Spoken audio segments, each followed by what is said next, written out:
Hello everyone, my name is Relax and Panic, and this is another reaction to the Monogatari series. It is the first part of Kizumonogatari, the first movie, part 1. I will have split it into 2, and as always, if you want to see the reaction itself, just go down into my description, follow the links, replace the circumflex dot with real dots, and enjoy. Once you've done, come back here and hear out my thoughts about this episode. So, see you soon. For those that came back, welcome back! Now, I wrote down quite a bit, but there's, well, it is a weird thing what's happening here. It's very clear that it's different kind of animation that we see, and that is confusing in some parts because the graphics are kind of different. The let's say confrontational parts of it are partially a bit more in your face, while in the series they did hide it behind stuff like brushing your teeth, you know. Here it's way more visible and clear what kind of a creep he is at this time. So this is before and during his first encounter with Kiss Shot and his first encounter with Hanekawa as well, which is interesting. I like the graphics in general. I am not so fond of his design, mainly because his facial expressions are too drastic for me, too harsh, too weird, you know what I mean? In this picture here, as example, it's fine, you know, it looks like him in many ways in the relaxed form that he has. But that's always the critics and the graphics, so what to say. Hanekawa, however, looked very nice. Clearly, it was her, instantly recognized, and well, weird, however, still. So let's see. We started off with something that is clearly after this scene here. So him being a vampire already, and being burned by the sun, and he was on top of the crime school. So there still, or this is before all of it, there is this huge tree on top of the crime school. There are ravens, messengers of disaster, and I always had this nagging question, why the heck is this tree there? So we don't know. I think it was never mentioned, or maybe I missed it, it might be. To me, it's very clear that the crime school and the tree on top of it and everything is some kind of place of power, some place that is somehow important. Oshinomeme was there for a long time. Shinobu was there later on, and Araragi is hanging around there due to that very often. So I think the crime school is a place of importance. Maybe even like I don't know, holy, unholy, whatever place. So I wait for that to be recognized later on. Possibly in the series, it wouldn't be surprising to me. However, that was just a short intro. There was a helicopter you could hear, so he was being watched from a helicopter. At least I guess, unless they just wanted to bring it in to show how someone, why we see it, that someone was like filming it or so. But we never had a helicopter in the series, so I guess someone is watching him there. Maybe it's Oshinomeme appearing with the helicopter, why ever he would do that. I'm pretty sure he's not dying due to the sun. We discussed that already in the past. The first servant of Shinobu did not die either. So it's pretty clear he will. I mean, we know that he survived. He is in the series later on, so he has to. However, no one wants to burn alive. That's just possibly just not nice to feel. Story is taking place March to April, so the end of March, beginning of April, and this encounter here we have right now, the picture in, is in the night from 25 to 26 of March, before everything else. So nice so far. And then we jump to before this picture here. And we meet Hanekawa. I did not know they did not knew each other then. I thought they already knew each other before that. But no, he met like everyone in a very short amount of time. So Hanekawa is someone he met just a day or hours before Shinobu. Weird. It always seemed to me like they know each other quite a long time already, but no. It's a weird kind of first encounter. I mean, he clearly has the hots for her. We knew that already and all the time. And she likes him as well, which in this part here could be seen very clearly. I mean, this was a strange thing of fate. I mean, this wind just out of nowhere, you could question if someone played there. But let's say this is just fate. It was a bit too much again, you know, was like not necessary. Why?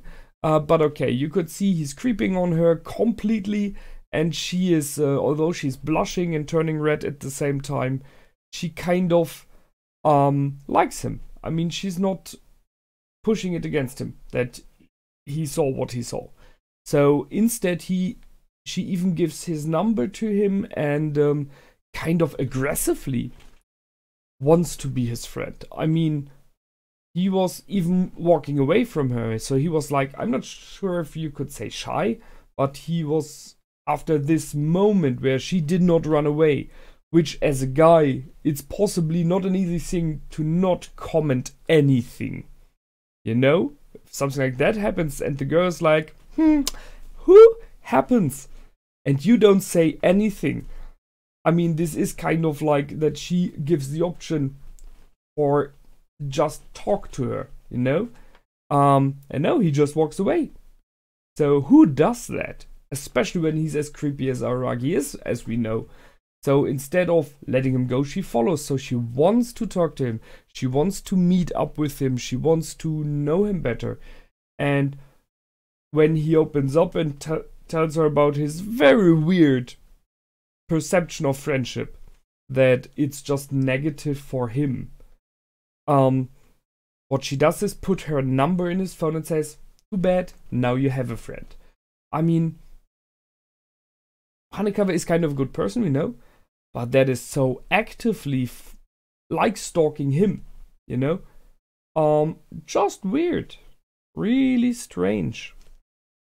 However, and she is the one asking him, do you believe in vampires? So they meet the first time and she kind of sets him up on the trail of Shinobu as the first person ever. So many coincidences. Lost. Oh well. However, he clearly liked it, however. I mean, he did act as though not, but then when he was jumping at the side of the road, frolicking, you know, it's pretty clear that he inside did like what happened. He was not able to agree with it instantly, but he liked that. And, well, then he cannot get some images out of his head, goes into the streets and meets Shinobu. Or in this case, it's Kiss Shot. So there are many things. Who does stuff like that? I mean, no matter how weird you are and how much of a person that maybe let's say positive, wants to help someone he guesses is injured, there's a blood stain going down into the subway. You call the police. You don't follow the trail. You call the damn police. And maybe, just maybe, because you are stupid, then you follow the trail. But first things is call him. Okay, but you follow the trail. Let's say so. After passing numerous corners and gates and rolling stairs, the amount of blood that was lost is going into amounts that no normal living being can lose without dying instantly. I mean, there was, if it would be like little driblets over the time, okay, but those were puddles of blood he was following, and he was stepping in them all the time, just saying. So the only reason I can give for why he still was following is that he was aware it is possibly the vampire. It has to be, I mean, clearly. And he really, really, really wanted to meet the vampire. Ignoring the fact that it is just plain stupid and deadly. So, he does that. Intelligent? No. Logical? By no means. But it's a story. So, when he's down there, he sees her being chopped down as she is, which is, I mean, what the heck? And goes crazy about it. So, first things first, what did he expect? Did he really expect someone just, you know, having a little stab wound somewhere with this amount of blood? But okay, if you've never seen someone being injured like that, I mean, who has? I can forgive that. That's okay. I ask myself, who did this? So, because for me, this is not, how to say, this is not normal battle wounds. I guess Kizshot fought against someone. Has to be. Someone, something, whatever. And she possibly lost the fight, otherwise she would have healed up. But whoever was the enemy in the fight did not try to instantly kill her, but wanted her to bleed out, because both legs and arms are ripped off or cut off. In this moment when this is done, the enemy, in this case Kizshot, is not able to move and defend at all. So you can simply stab her, cut off her head, whatever you want to do. So whoever did that did this on purpose. Cut off her limbs, all four of them, and then just left her to die. Why? I mean, this can be very, very, very deep hate. That you want someone to really suffer before dying, okay. But wouldn't this person be around then, just wanting to watch it, you know, and to make sure that she really is dying? So this is a bit the question which is going on here. The reasons for her problems. That's one. Then she is incredibly calm, so I guess she's not really having like pain there in this moment. Guessing it's kind of a vampiric power not to feel the pain. And she kind of tries to lure him in, which partially works. You could see a moment when he's like walking partially in both directions. He wants to walk backwards and still stumbles forwards. But he clearly did not want to help her in this moment, in the meaning of that he doesn't want to die. Because it was pretty clear that she wanted to drain him of his blood, so he ran away. I'm okay with that. I can understand it. And then he stops and sits on the stairs and thinks about it. So, and this is interesting now, because now we go into what is in the mind of Araragi. And I'm not sure. So, in the end, he is going to save her. He knows that he will die. He knows she's an abomination. She is a monster, as he says. So it is not really sure if it is a good thing to help her. It's possibly even a bad thing to help her. So he's aware of that, and he asks himself, why do I want to help? Why would I go back? I will die. I will help a monster. There's no clear reason for it, and that's why he's shouting that he knows that all already, and still he goes. So that's a big question, and I think he is not really sure about it himself, why he does it. He just has this urge to do it. That's interesting. So there is an inner pressure in him, an inner feeling that he has to do it. He says that maybe he will be reborn as someone who isn't selfish. By doing what he does there, he is not. I mean, he's sacrificing his life to save her, someone he doesn't know at all. Completely selfless act, you know? And I think that's what gets to her as well in this moment. Being a vampire, being possibly kind of an evil being, entity, even she is aware that this is a special and strange moment. which will possibly in the next part of the movie lead to him not her not killing him, but instead making him a servant to kind of pay back, you know.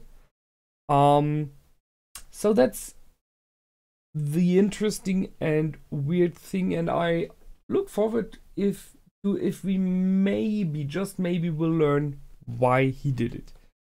As I said, I think he doesn't know himself. My opinion. There is, however, this one thing what was before that. When he turned and left, she cried and asked for forgiveness. And to him, it sounded like baby cries. Like a baby crying for help, for the mother, for the father. Which is very fitting. Because, kind of, as we know, she is reborn in this moment when he helps her then. So, she turned into the little girl she know that we know. I guess maybe she was even like a baby when, or at least a small child when all this ended. Possibly we'll see next time. So hearing the cries of a baby is kind of fitting. The fact that she has no limbs is kind of referring to a newborn as well, in the meaning of that they cannot walk and they cannot grab anything, they cannot do anything by themselves. You need to help them do stuff. So it is a weird thing using a baby cry there, but it is somehow fitting. So he, I don't know if it has to do with his decision there, but it was an interesting concept to use a baby cry there. Yeah, that's what I wrote down. Now, in general, graphics I already mentioned. It's a bit, I'm in my opinion, you can see the difference in art and in music very much as well. The intro, I mentioned it during it. It is not the kind of intro I have seen from the series before, and I'm not completely sure if they are aiming for the same kind of people. The music sometimes seemed to be not fitting to me, especially in the scene with Araragi and Hanekawa, because it was, I don't know, you know, like some playing of the piano which was not so fitting. However, in the scenes with Shinobu, it was very fitting. I am not sure how to grab that yet. In general, the graphics is okay. There is still this strange mix of sometimes very, very high quality pictures of like the eyes, as we had in the first season of the series. I remember that, Bakemonogatari, when we started. In the first episodes, I mentioned that quite often and analyzed the fact that the characters and sometimes even the surrounding was drawn very easily, very unclear, not very defined, just like I don't know, paper cut persons. And then you had a close shot of the face or of an eye, which was incredibly detailed and showed a lot of emotions and inner meanings. We have something similar here, which is interesting to see that they kind of fall back to that. So we have, as example, him running next to the train, and it starts off with an too much drawn version of him being like chaotic, screaming. So we have like different graphic styles, art styles here, like high definition graphics next to more or neither normal, which we know, like, or that one. By the way, even the two here are very, very different. She is kind of high definition in this painting and glossy and very smoothly painted, while he is more like a easier and kind of older feeling kind of drawing. And this is what is so weird. But as I said, it's the same like in Bakemonogatari. We had that there as well. So maybe that's why. We will see. That's it from me this time. Next part will be in some days, for sure. And we will hopefully see what will happen now. Will she turn into a baby or just into the small girl that we have encountered without helmet? Will he get her away from there? And what does he do with her then? I mean, we haven't seen Meme yet, so I guess meeting him is a part of this movie, hopefully. We will see. I will be delighted, I guess. So, that's it. As always, feel free to comment, like, and subscribe. My name is Relax and Panic. Goodbye, and out.